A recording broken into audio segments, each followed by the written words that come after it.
Namaskar, myself Dr. Hitesh Kumar Singh, Department of Philosophy, Meerut College, Meerut. Today we are going to discuss a topic from philosophy of religion that is very critical and very important topic for the student of philosophy of religion, that is proof for the existence of God. Now, what are the argument to prove the existence of God? Majorly, that is, you can see, आप देख सकते हैं screen पर, ontological argument जिसे हम तात्विक युक्ति कह सकते हैं, कॉस्मोलॉजिकल आर्गूमेंट जिसे हम ब्रह्मांड मूलक युक्ति कह सकते हैं, टेलियोलॉजिकल आर्गूमेंट जिसे हम प्रयोजन मूलक युक्ति कह सकते हैं, and evil and the greater goods, moral argument, नैतिक तर्क और रिलीजियस एक्सपीरियंस से भी कुछ आर्गूमेंट आते हैं।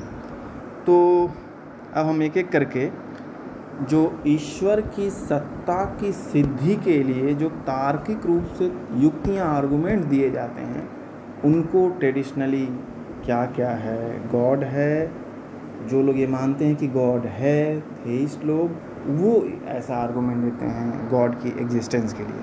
तो अब हम जो ट्रेडिशनली आर्गूमेंट्स हैं उनको एक एक करके हम लोग देखेंगे। Ontological argument. ऑन्टोलॉजिकल आर्गूमेंट्स का प्रारंभ ऐसा माना जाता है कि ऑन्टोलॉजिकल आर्गूमेंट जो है वो सेंट एल्म्स के ने क्लासिकली शुरू किया था, बाद में जिसको डेकार्ट ने, स्पिनोजा ने, लाइबनीज ने, मॉडर्न फिलॉसफी में, कंटेम्प्रेरी वर्ल्ड में भी बहुत सारे फिलोसफर्स ने उसको आगे बढ़ाया है। एंसेल्म्स ने कहा कि जो ईश्वर की जो भावना है वो सभी आइडियाज़ में जो है सर्वोपरि है, सर्वोच्च है, और ऐसा आइडियाज जो सर्वोपरि है, वो सर्वोच्च है, वह जिसका अस्तित्व विचार और वास्तविकता में दोनों में हो, उस सत्ता की अपेक्षा हायर है, उच्चतर है, जिसका अस्तित्व सिर्फ विचार में है। तो कोई सत्ता, कोई एंटिटी जो केवल विचार में है, उसकी तुलना में जो विचार में भी है और वास्तव में भी है वो हायर एंटिटी होती है। और ईश्वर जो है वो सर्वोच्च विचार है, इसलिए ईश्वर सर्वोच्च होने के कारण विचार और वास्तविकता दोनों में है, इसीलिए जो है ईश्वर परम यथार्थ सत्ता है। If there is a god then God existence is necessary. In other words, God existence is not contingent. God का जो अस्तित्व है वो संभाव्य नहीं है। God is not the sort of being that just happen to exist or not exist. The necessary existence is built into the concept of God, can be supported by appealing to the way God is conceived in Jewish, Christianity and Islamic tradition. इसका एक दूसरा form भी आता है जो बाद में Descartes ने इसको और डेवलप किया।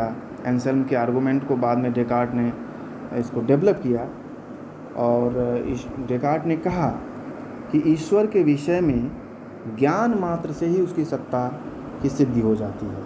डेकार्ट ने बताया कि जिस प्रकार एक ट्रायंगल होता है, त्रिभुज के ज्ञान में ही यह ज्ञान भी निहित होता है कि उसके तीनों कोण मिलकर दो समकोण के बराबर होते हैं। उसी प्रकार ईश्वर की पूर्णता में यह भी निहित है कि उसका अपना एग्जिस्टेंस है। यदि ईश्वर में अस्तित्व की कमी हो तो वह अंश उसमें अपूर्ण होगा, लेकिन हम जानते हैं कि ईश्वर का प्रत्यय जो है, जो आइडिया है ईश्वर का, वो कंप्लीटनेस का है। तो अगर ईश्वर का आइडिया कंप्लीटनेस का है और ईश्वर एक्चुअल में नहीं है तो उस आइडिया में कुछ न कुछ कमी हो जाएगी, पूर्णता का, परफेक्शन का नहीं होगा वो। लेकिन डेकार्ट ये कहते हैं कि परफेक्शन का एक आइडिया है जो गॉड की आइडिया है, तो उसी से साबित होता है कि ईश्वर की सत्ता है। एक दूसरे फॉर्मेट में भी डेकार्ट ने इस आर्गूमेंट को डेवलप किया कि मेरे मन में एक पूर्ण परफेक्ट और इन्फिनिट गॉड का आइडिया है। तो इस आइडिया का कोई ना कोई रीज़न ज़रूर होगा, और हम जो फिनोमिनल वर्ल्ड में जो लोग हैं एक इम्परफेक्ट हैं, तो जो इम्परफेक्ट होगा वो परफेक्ट का कारण नहीं हो सकता है, और दूसरा कोई भी विचार इस ईश्वर का कारण नहीं हो सकता है, क्योंकि दूसरा कोई भी विचार परफेक्शन का नहीं है। तो इसलिए जो परफेक्शन का जो कारण होगा वो खुद परफेक्ट होगा, और चूँकि हमारे मन में परफेक्शन का एक विचार है, और इसलिए उसके कारण के रूप में ईश्वर की सत्ता सिद्ध होती है। इसी आर्गुमेंट को लाइबनिज ने कहा कि यदि ईश्वर संभव है तो उसकी सत्ता है, क्योंकि उसका अस्तित्व उसकी संभावना का अनिवार्य परिणाम है। लाइबनिज ये कहते हैं कि ईश्वर में जो एक ऐसा मोनैड है जिसमें उसकी सारी पोटेंशियलिटी जो है एक्चुअलिटी में बदल चुकी है, सारी पॉसिबिलिटी जो है वो एक्चुअलिटी में बदल चुकी है, सारी पैसिविटी जो है एक्टिविटी में बदल चुकी है, तो वो गॉड, या जिसको रानी क्वीन मोनैड कहते हैं, वो जो है वो गॉड ही है। इसके अलावा हीगल भी इसको एक्सेप्ट करते हैं।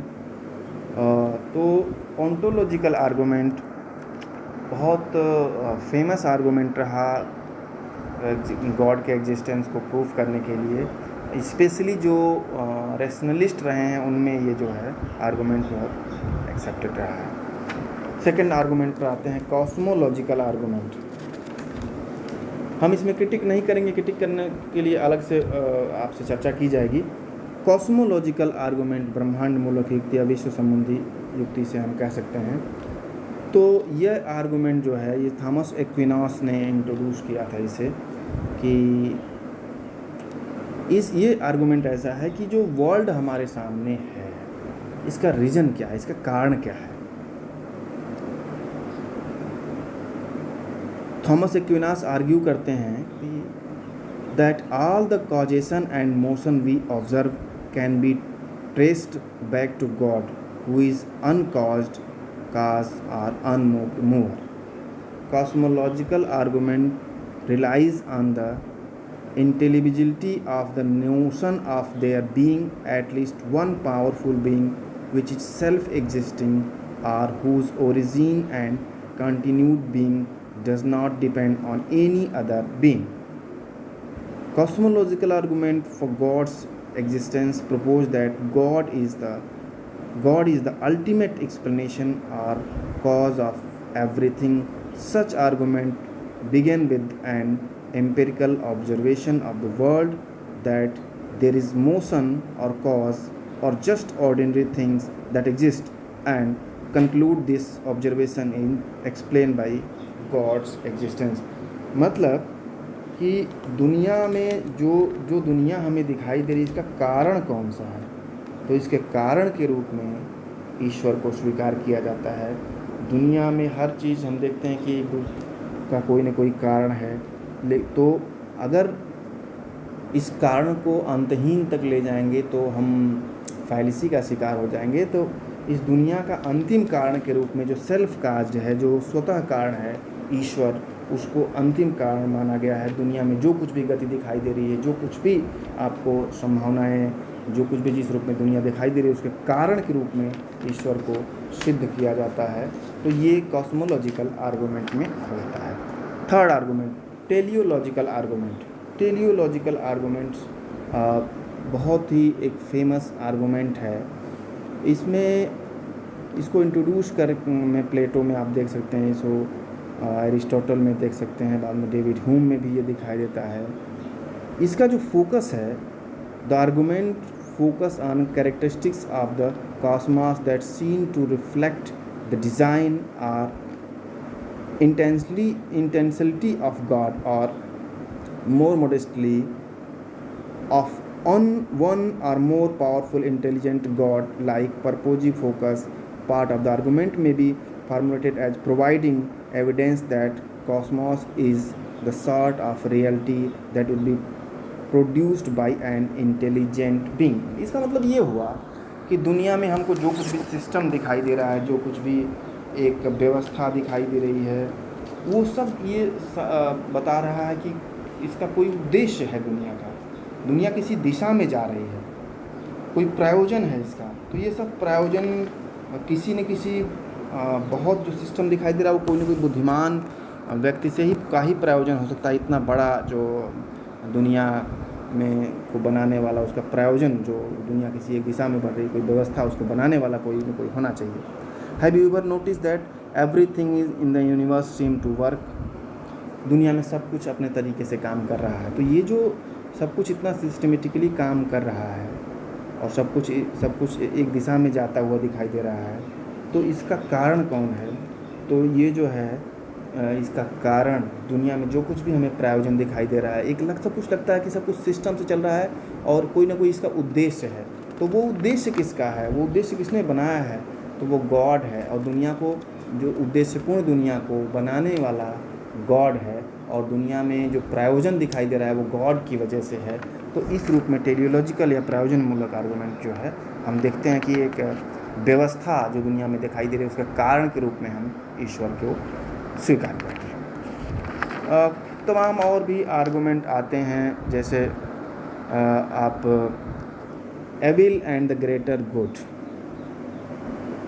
According to greater good cause, evil provides an opportunity to realize great values such as the virtue of courage and the pursuit of justice. William Rawls thinks some plausible understanding of God justificatory reason for allowing the evil should be detectable, but that there are cases of evil that are although gratuitous. दुनिया में जो आपको evil दिखाई दे रहा है उसी के through हम ग्रेटर गुड की ओर बढ़ रहे हैं। कुछ बुराई है तो वो बुराई जब समाप्त होगी, उस बुराई का अंत जहाँ होगा तो कोई ग्रेटर गुड होगा, वो ग्रेटर गुड के रूप में गॉड की कल्पना की जाती है। एक और आर्गूमेंट आता है मोरल आर्गूमेंट। मोरल आर्गूमेंट जो है बहुत फेमस है। इसमें फिलॉसफी ऑफ रिलीजन में मोरल आर्गूमेंट ये है कि the moral argument assert that the existence of objective moral values and duties is best explain by the existence of God. Moral argument ये कहता है कि अगर आप नैतिकता की व्याख्या करना चाहते हैं, नैतिकता की परिभाषित करना चाहते हैं, तो गॉड को एक्सेप्ट करके ही आप आगे बढ़ सकते हैं। कांट ने भी इस आर्गूमेंट को स्वीकार किया है। C.S. Levi's contended that the human have an inherent sense of right and wrong which points to a moral lawgiver। आदमी के अंदर एक नैतिक भावना होती है जिसके ज़रिए वो क्या अच्छा है क्या बुरा है ये सब सीखता है, अब स्वयं से इनहेरेंट रूप से जान लेता है। तो C.S. लेविस ये कहते हैं कि वो जो है उससे साबित होता है कि कोई न कोई जो है एक ग्रेटर पावर है जो मोरल, जो आपके नैतिकता के लिए एक आधारभूत के रूप में ईश्वर की स्थापना करता है। इसके अलावा रिलीजियस एक्सपीरियंसेस, बहुत सारे लोगों ने स्पेशली भारत जैसे देशों में जहाँ धर्मों में ये आर्गूमेंट आता है, धर्मों के लोग इस आर्गूमेंट को देते हैं कि रिलीजियस एक्सपीरियंस जो होते हैं, मिस्टीरियस एक्सपीरियंस कह सकते हैं, इल्हाम जैसे होता है, लोगों को दैवी प्रकाशना होती है, तो इन सब चीज़ों से भी ईश्वर के अस्तित्व को लोग साबित करने की कोशिश करते हैं, बहुत सारे फिलोसफर्स। ये भी एक आर्गूमेंट है रिलीजियस एक्सपीरियंस का। हालांकि रिलीजियस एक्सपीरियंस बहुत सब्जेक्टिव होता है, इसको बहुत ऑब्जेक्टिवली इस पर डिबेट नहीं कर सकते, लेकिन बहुत सारे फिलोसफर्स मिस्टीरियस जो है उसको मानने वाले लोग इसको एक्सेप्ट करते हैं। तो इस प्रकार से हम देख सकते हैं कि जो मुख्य रूप से गॉड के एग्जिस्टेंस को प्रूव करने वाले आर्गूमेंट थे उस पर हमने आज डिस्कस किया, और आज के लिए बस इतना है।